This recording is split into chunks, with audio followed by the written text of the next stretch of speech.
Ndebanye, today we are looking beyond courtrooms.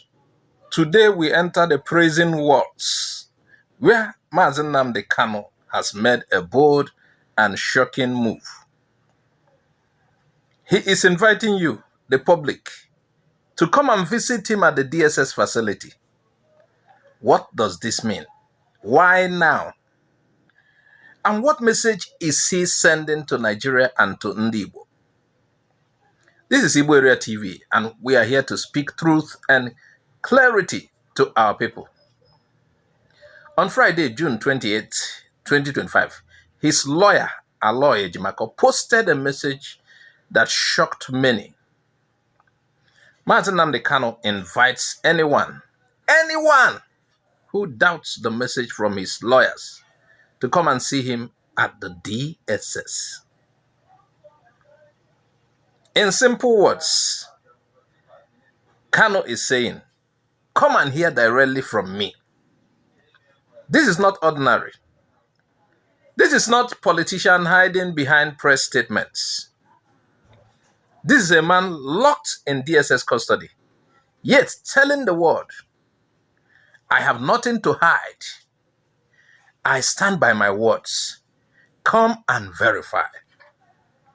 Let us not pretend. Nigeria's secret police, the DSS, is known for its silence and secrecy. But now, Mazi Nnamdi Kanu has turned the spotlight on them. He is saying, open the gates. Let the people come in.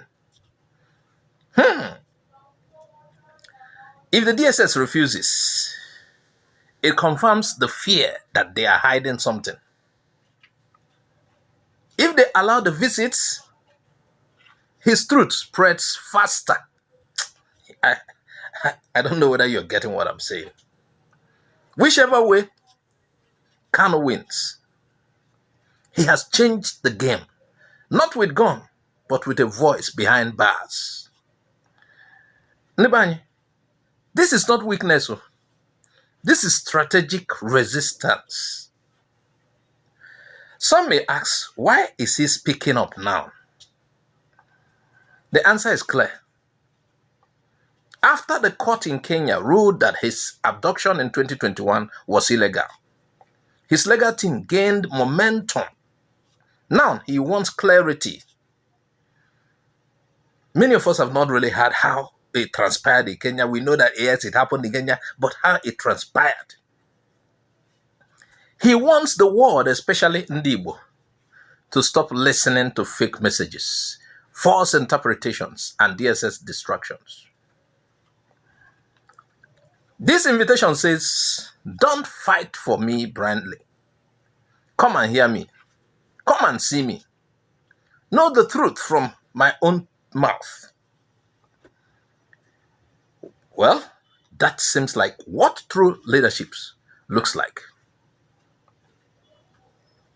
Now, the spotlight turns to DSS. Will they allow public visitation? Will they block it?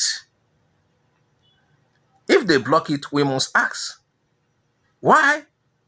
Or what are they afraid of? Why is a man who's been detained for 3 years more confident than his captors? If they allow it, then Nnamdi Kanu's voice will be heard, unfiltered this time, direct and strong.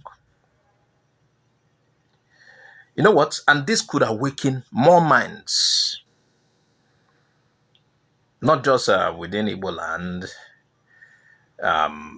but in the diaspora, Nigeria, across the Igbo land, beyond the diaspora.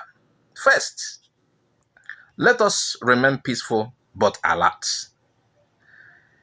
Let our lawyers, elders, and leaders form a visitation request group and apply formally to see him, those who want to see him. Let us document what DSS allows or refuses.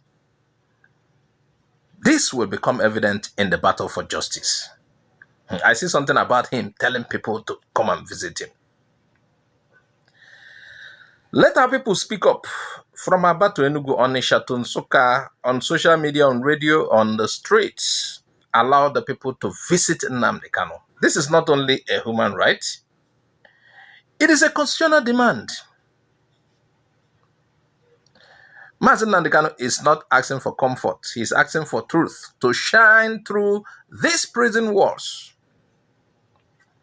He's showing the world that even in chains, his voice remains his weapon. Now, to the Nigerian government, he has sent this quiet message. You may silence my lips, but I will speak through my people.